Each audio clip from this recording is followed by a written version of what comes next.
हिंदी में यूपीएससी की तैयारी से संबंधित प्रोग्राम्स को देखने के लिए सब्सक्राइब करें study IQ IAS Hindi. A very very very warm hearted welcome to all of you. This side is Abhinav Kumar बौरे और आप सभी के लिए एक इंपॉर्टेंट न्यूज अपडेट है। क्या है ये अपडेट? तो आपने शायद थंबनेल में देख लिया होगा। इटली ने ये अनाउंस कर दिया है कि Italy is no more a part of OBOR। OBOR का अर्थ है बेल्ट एंड रोड इनिशिएटिव भी कहा जाता है, one belt one road initiative भी कहा जाता है। ये चाइना के द्वारा चलाए जाने वाला, एस जयशंकर के शब्दों में कहूं तो बेसिकली हाईली एक्सप्लॉइटेटिव प्रोजेक्ट है। क्या है ये प्रोजेक्ट, किस प्रकार से इंडिया को इफेक्ट करता है और कैसे इसके लिए हम अपनी रेडीनेस लाते हैं, आज के इस वीडियो में हम चर्चा करेंगे।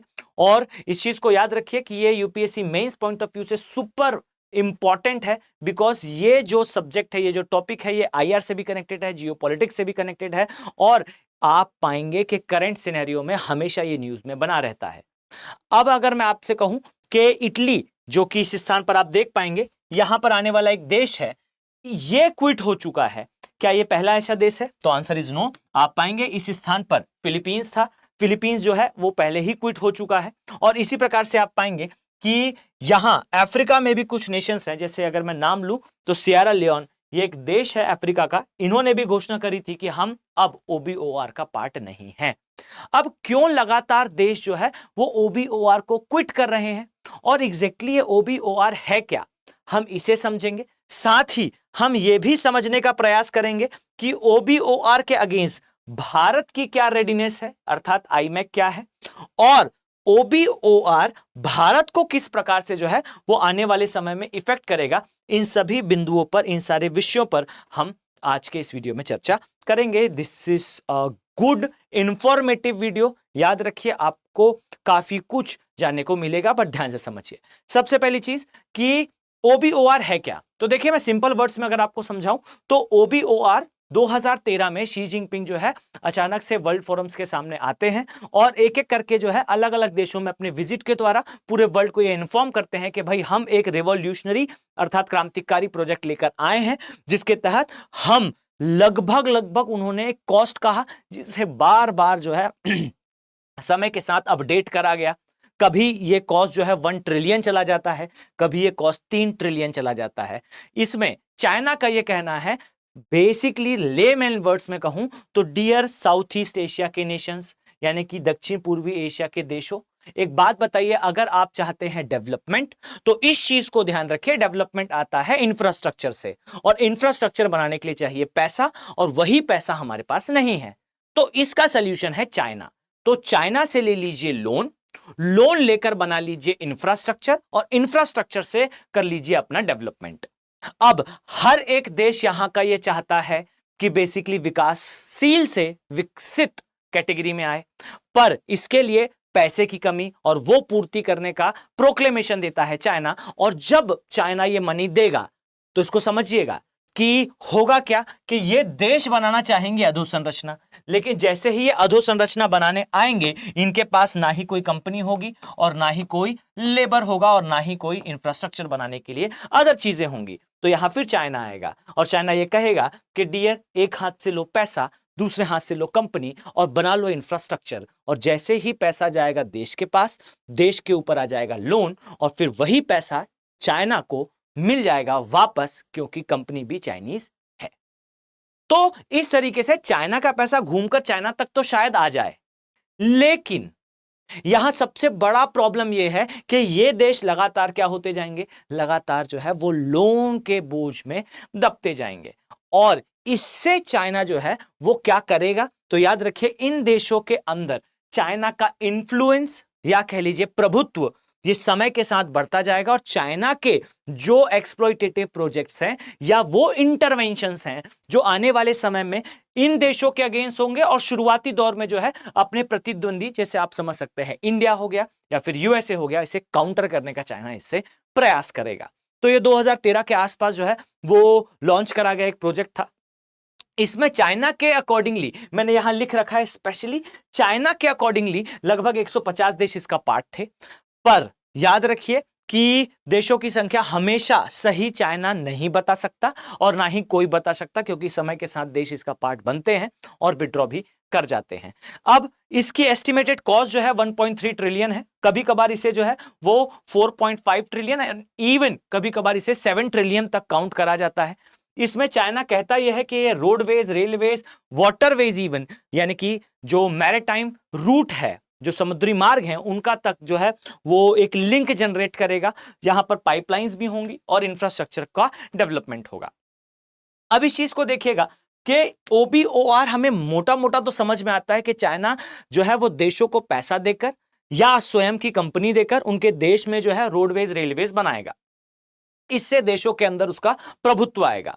लेकिन इससे भारत को क्या प्रॉब्लम है, तो इस चीज को समझिएगा कि प्राइमरली यानी कि सीधा सीधा अगर मैं आपसे कहूं और आपको समझाऊं अगर इस तरीके से, तो आप पाएंगे कि ये है हमारा एरिया, यहां आप पाएंगे ये है नेपाल वाला पोर्शन, ये हमारा नॉर्थ ईस्टर्न पार्ट है, और इसी तरीके से यहां पर आप पाएंगे कि जम्मू कश्मीर से होते हुए, just a second, Jammu Kashmir से होते हुए आप नीचे आएंगे तो ये राजस्थान, गुजरात वाला portion, and this is all about this part. अब देखिए, याद रखें कि भारत का ये जो पोर्शन है जो आपको यहां दिखाई देगा, इस स्थान पर आप पाएंगे, जस्ट अ सेकंड, इस स्थान पर आप पाएंगे कि ये पीओके वाले एरिया में आता है, मोटा मोटा पीओके वाले एरिया में आता है।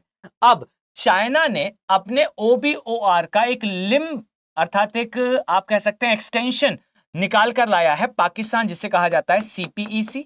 और याद रखिए ये CPEC अर्थात चाइना पाकिस्तान इकोनॉमिक कॉरिडोर, ये हमारे एरिया अर्थात गिलगिट और बाल्टिस्तान जो पीओके वाला पोर्शन है, जो हमारा लेजिटिमेट एरिया है, उस एरिया से पास होने का प्रपोजल है। इंडिया का प्राइमरली इस पर ऑब्जेक्शन है। लेकिन सेकेंडली याद रखिएगा कि चाइना जो प्रोजेक्ट चला रहा है, यहां मैंने डायग्राम में एज वेल शो कर रखा है कि इस प्रोजेक्ट के तहत चाइना हमें चारों तरफ से घेरने का प्रयास करता है।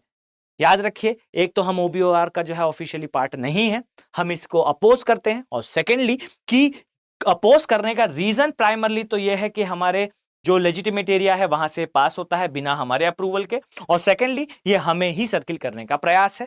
और ये भी याद रखिएगा कि इससे बेसिकली हम जो है वो एशिया के अंदर चाइना के बाद आने वाली सुपर पावर हो जाएंगे अगर ये प्रोजेक्ट सक्सेसफुल होता है तो। अब अगर मैं आपको नेक्स्ट डायमेंशन बताऊं तो भाई चाइना बेसिकली इस प्रोजेक्ट के माध्यम से करना क्या चाहता है, तो देखिए करना यह चाह रहा है चाइना कि अपने कैपिटल को, अपने लेजिड एरिया को साउथ ईस्ट एशिया के अदर नेशन, जैसे आप पाएं कंबोडिया हो गया, वियतनाम हो गया, लाओस हो गया, इंडोनेशिया हो गया, मलेशिया हो गया, यहां आएंगे तो म्यांमार हो गया, इन सारे एरिया से होते हुए ये कनेक्ट करना चाहता है किसके साथ, ये कहलाता है वेस्ट एशिया, पश्चिम एशिया, सेंट्रल एशिया, यहां एशिया वाला पोर्शन और ये यूरोप वाला पोर्शन, इसके साथ रोडवेज, रेलवेज से कनेक्ट होना चाहता है।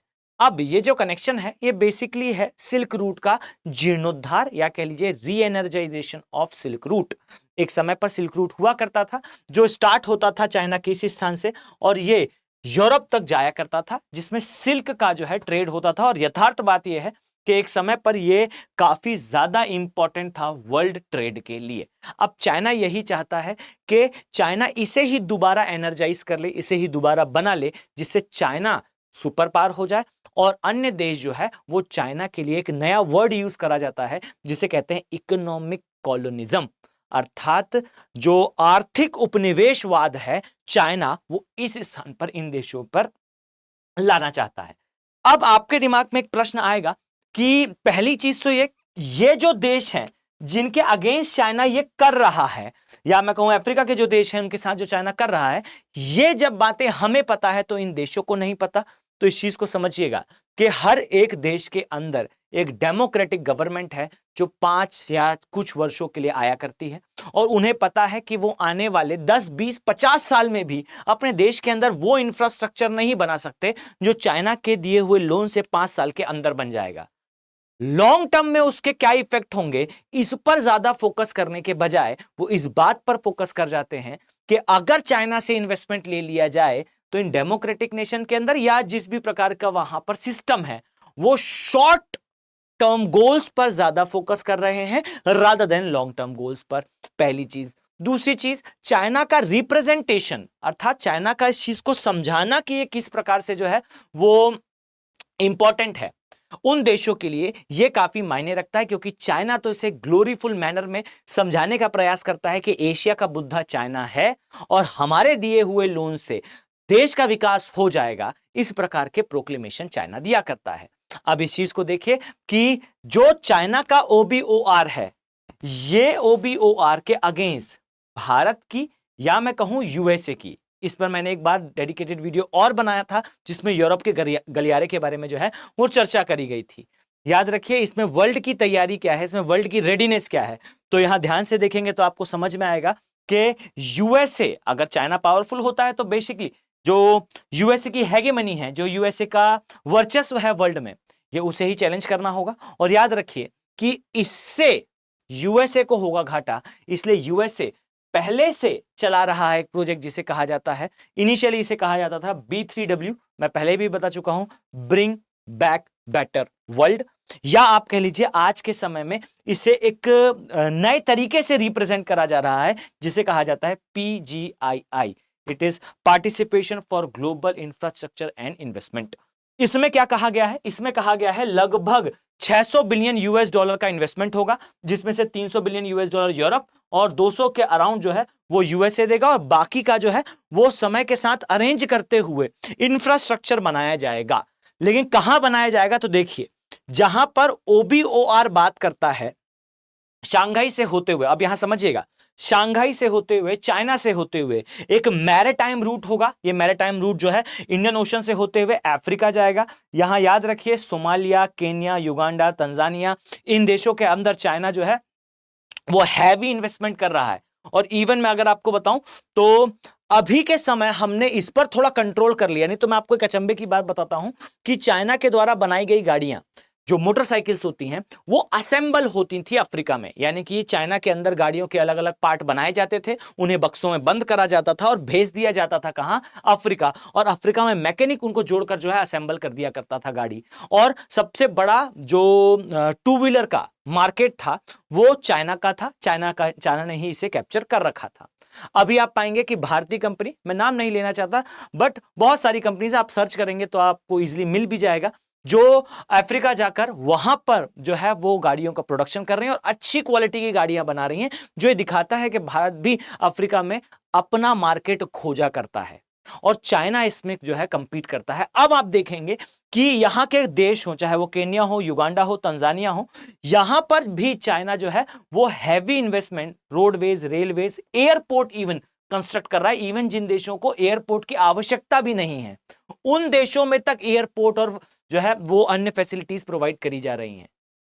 अब इस चीज को समझिए कि इन देशों के अंदर चाइना का इन्वेस्टमेंट होना, चाइना के इन्वेस्टमेंट के कारण इनका जो है वो चाइनीज अलाइन होने जैसी कंडीशन है। अब ये जब आप देखेंगे तब आपको समझ में आएगा कि यहां से रोड चलते हुए इजिप्ट से चलते हुए मेडिटेरेनियन सी के मुहाने तक पहुंच जाएगी। यहां आप पाएंगे कि जो गल्फ नेशन है यहां से होते हुए इटली और इवन बेल्जियम तक जाने का चाइना का इरादा है।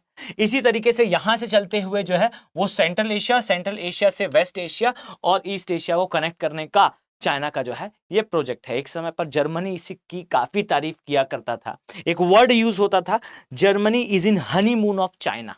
फाइन, हनीमून अगर मैं आपको सही कहूं तो हो सकता है इस पर बहुत सारे लोग जो है वो विश्वास ना करें, बट यथार्थ बात यह है कि हनीमून का मतलब ही जो है वो एक तरीके से नकारात्मक होता है, एक सेंस में नकारात्मक होता है, जियोपॉलिटिक्स के सेंस में जो है वो थोड़ा नकारात्मक लिया जाता है। इसे कहा जाता है हनीमून ऑफ चाइना का मतलब है कि वो आखिरी समय जब ये सारी चीजें जो है वो राइट हैं, उसके बाद जो है वो सारी चीजें गड़बड़ होने लगेंगी या नेगेटिव होने लगेंगी। हनीमून नाइट इसे एग्जैक्टली कहा जाता है, वो लास्ट नाइट जब आप कह सकते हो कि एवरीथिंग इज गुड। फाइन, ये जनरली जियोपॉलिटिक्स में कुछ थिंकर्स का ऐसा मानना होता है।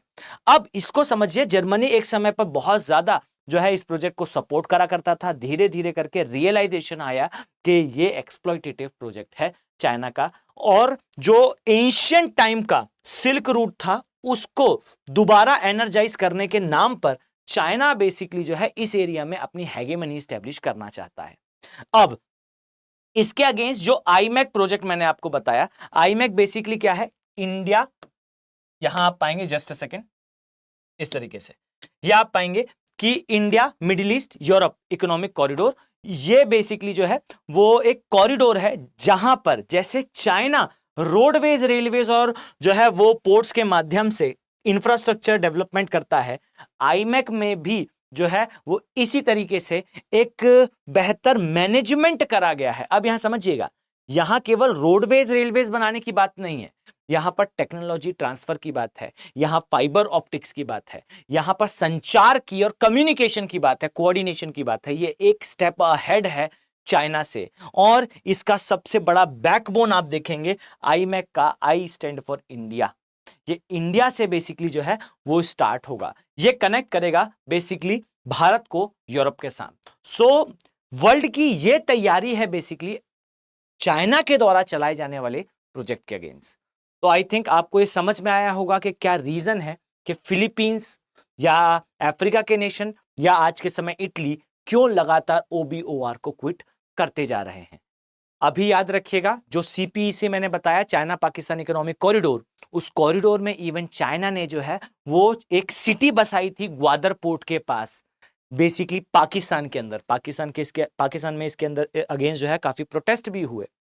चाइना इसी तरीके से प्रोपोगेट करते हुए नेशंस के अंदर अपना इन्फ्लुएंस लाने का प्रयास करता है, और भारत इसे ही काउंटर करने का बीते एक लंबे समय से जो है वो प्रयास कर रहा है। मैं मानकर चलता हूं कि ये जो इंफॉर्मेशन है आप सभी के लिए ये हाईली इंपॉर्टेंट रही होगी। अगर आप चाहें तो इसकी पीडीएफ को भी डाउनलोड कर सकते हैं मेरे टेलीग्राम चैनल अभिनव बोहरे ज्योग्राफी में, और इसके रिगार्डिंगली जो मेन से क्वेश्चन इंपॉर्टेंट है मैं उसे टेलीग्राम पर भी अपलोड कर दूंगा।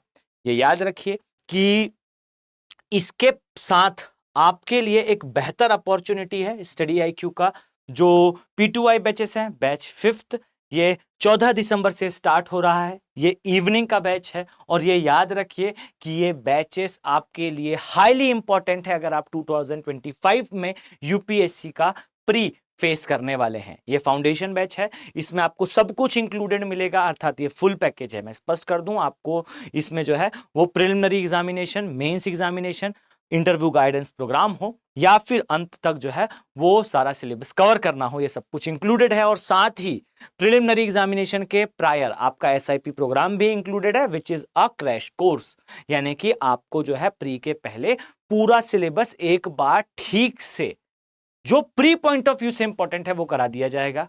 ये एसआईपी है, ये इंक्लूडेड होगा इसमें, इसके लिए आपको कोई कॉस्ट नहीं पे करना। आपका आने वाले समय में, यानी कि जब आप बैच का पार्ट होंगे और आपका प्री क्वालिफाई होगा, तो आपको स्टडी आईक्यू ऑफलाइन मोड में अपने प्रेमाइसेस में बुलाकर आगे की पूरी तैयारी कराएगा, जिसका कोई चार्ज आपको नहीं पे करना है। साथ ही ये भी याद रखिए कि आपको इसमें टेस्ट सीरीज भी मिलेगी, फ्री मेंटरशिप मिलेगी और 1-to-1 मिलेगी, यानी कि आपको एक मेंटर अलॉट होगा जो बिल्कुल एक एक स्टेज में आपकी हेल्प करेगा किसी भी प्रकार की कोई समस्या आने पर। तो ये सब कुछ in the cost of this आप प्रिवेल कर पाएंगे, बट इस चीज का विशेष ध्यान रखिएगा कि आपको ये तभी मिलेगा जब आप फैकल्टी कोड का यूज करेंगे। आप जब वेबसाइट पर विजिट करेंगे तो याद रखिए कि वहां पर आपको जो है वो पहले दिखाई देगा कि पहले से एक कूपन लगा होगा, वो ये कॉस्ट नहीं कर पाएगा। आप याद रखिए, आपको कॉस्ट अगर ये चाहिए है जो कि मिनिमम कॉस्ट है, इससे कम कॉस्ट भाई आपको कहीं दिखता है कोई कोड लगाने पर तो आप यूज कर सकते हैं। वैसे मैं डैम श्योर हूं ऐसा कोई कोड नहीं है, आप फैकल्टी कोड का ही यूज करेंगे तभी ये कॉस्ट आपको मिल पाएगा।